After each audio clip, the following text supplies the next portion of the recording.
We are trying to reboot the Abhiyan Labs initiative, and we have big footsteps to follow in because what Abhiyan did here was, really something magical.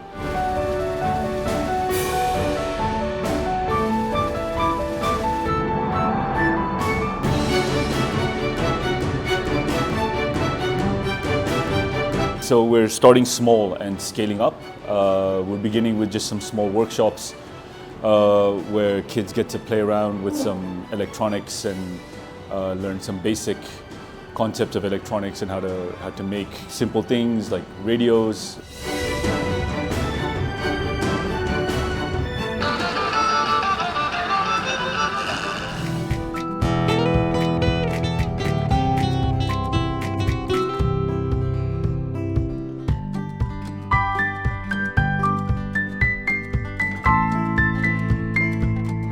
Hopefully get them interested in science, not just in terms of engineering, but actually in terms of encouraging curiosity and pursuing their dreams, whatever it may be.